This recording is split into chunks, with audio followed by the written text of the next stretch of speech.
Bom, primeiramente eu vou começar falando em Marcos 4, a parábola do semeador.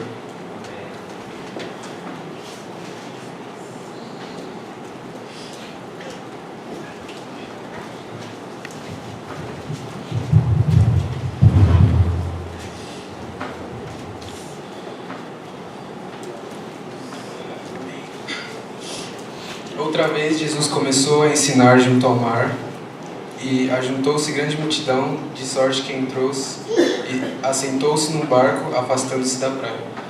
E toda a multidão estava em terra, à beira-mar na praia. Ensinava-lhes muitas coisas por parábolas, e lhes dizia na sua doutrina: Ouve, escutai, saiu o semeador a semear. Semeando ele, parte da semente caiu à beira do caminho, e vieram as aves do céu e a comeram. Outra caiu sobre pedregais, onde não havia muita terra. Logo nasceu, porque não tinha terra profunda. Mas saindo o sol, queimou-se e secou-se, porque não tinha raiz. Outra parte caiu entre espinhos, e crescendo os espinhos a sufocaram, e não deu fruto. Outra caiu em boa terra, e deu fruto, que vingou e cresceu, produzindo a 30, a 60 e a 100 por um. Bom, onde eu queria primeiro começar é a parte que Jesus estava na praia e começou a se formar uma multidão. Estava ele e seus discípulos, e as pessoas vinham até ele para aprender.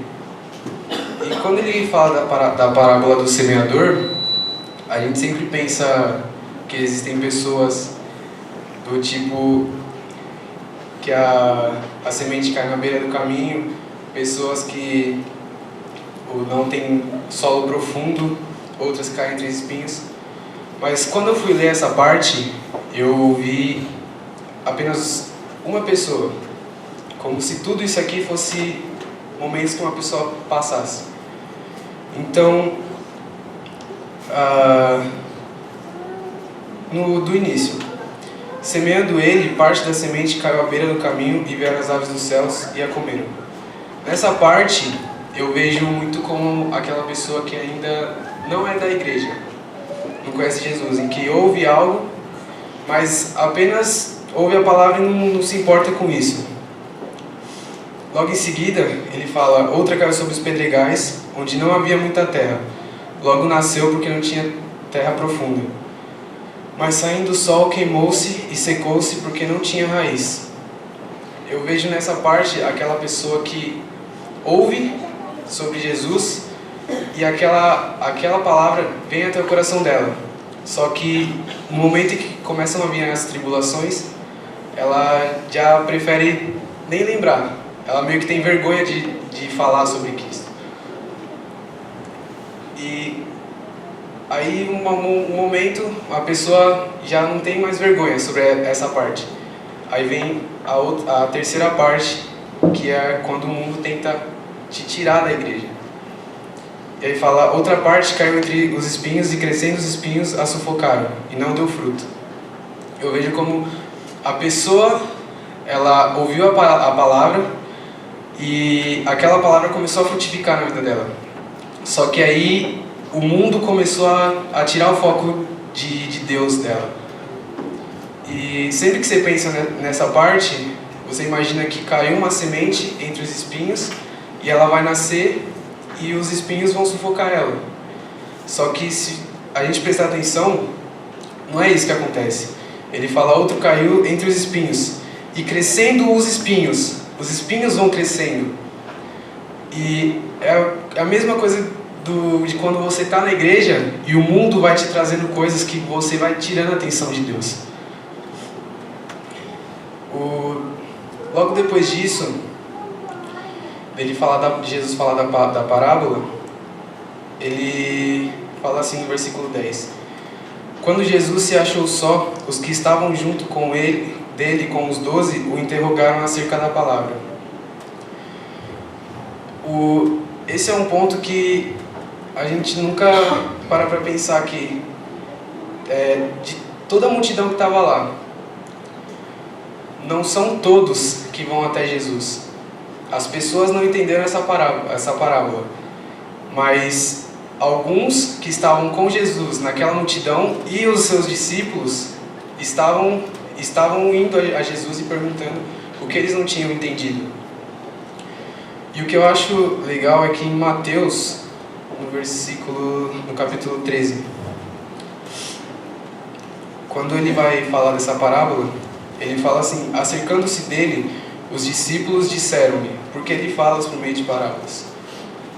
E em Marcos, ele fala, quando Jesus se achou só, os que estavam junto dele, com os 12, o interrogaram acerca da parábola. E o legal é que não são os 12 que são só os discípulos. Todo mundo que estava com Jesus e foi perguntar a ele o que ele queria dizer eram os discípulos. Jesus formava discípulos naquela multidão. Continuando, ele vai explicar a parábola para as pessoas. E logo em seguida tem a parábola da candeia, que ele fala: vem a candeia para ser posta debaixo do alqueire ou da cama, não vem antes para ser colocada no velador, pois nada que há encoberto que não haja de ser manifesto, e nada se faz para ficar oculto, mas para ser descoberto. E essas duas parábolas estão totalmente relacionadas, onde ele fala: pois nada que há encoberto que não haja de ser manifesto, e nada se faz para ficar oculto, mas para ser descoberto. Aquela semente que foi plantada no coração, ela vai frutificar. Então nada que está encoberto que não vá ser descoberto. Acho que o ponto que mais me chamou a atenção são os discípulos. Que eu não vi apenas 12 discípulos, mas todos que estavam lá. Em Mateus 4, tem uma parte que fala sobre isso. E fala, a partir do versículo 13: vós sois o sal da terra, mas se o sal se tornar insípido, com o que há de salgar? Para nada mais serve, senão ser lançado fora e pisado pelos homens. Vós sois a luz do mundo. Não se pode esconder uma cidade edificada sobre um monte, nem se acende uma lâmpada e se coloca debaixo de uma vasilha, mas no candelabro, e ilumina todos os que estão na casa. Assim resplandeça a vossa luz diante dos homens, para que vejam as vossas boas obras e glorifiquem ao vosso Pai que está no céu. E quando você é um discípulo, você enfrenta todas essas coisas de tribulações. O que vem do mundo vem para te atrapalhar, mas você consegue entender aquilo e separar do que é de Deus, aquilo que não te faz bem. E mais para o final de Marcos 4, no versículo 34, ele fala, no 33, como muitas parábolas semelhantes lhes diria a palavra segundo o que podiam compreender. Sem parábolas não lhes falava, mas tudo explicava em particular aos discípulos. E vem o ponto que a gente tem que pensar se nós somos discípulos. Palavras do dia a dia, parábolas são lançadas e coisas que nós não compreendemos. E nós temos que entender que quando algo que nós não vamos entender naquele momento, nós temos que chegar a Jesus e perguntar, assim como diz, mas tudo explicava em particular aos discípulos. Esse é um diferencial.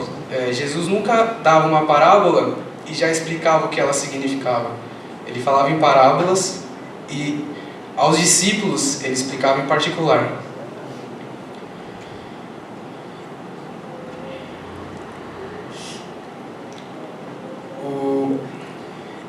A pergunta que mais me incomodou lendo isso aqui era: será que nós somos discípulos? De início, eu penso muito assim no jovem, que o jovem está enturmado em todo tipo de de amizade.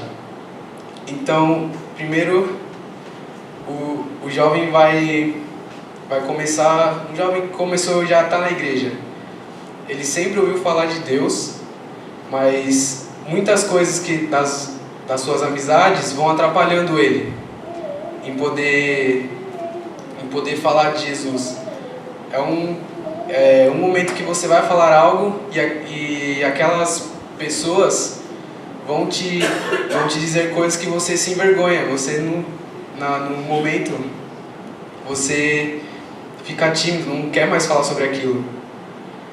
E logo depois disso, quando você já não tem mais problema com essa parte, são as coisas de você, do mundo te oferecer coisas que vai te dar aquele prazer e você não conseguir compreender que as coisas de Deus são diferentes. São coisas que acontecem e muitas vezes nós não vamos entender. E a pergunta que mais ficou, e acho que seria bom todo mundo se perguntar é: será que nós somos discípulos? Bom, até aqui eu queria falar e agradeço a oportunidade.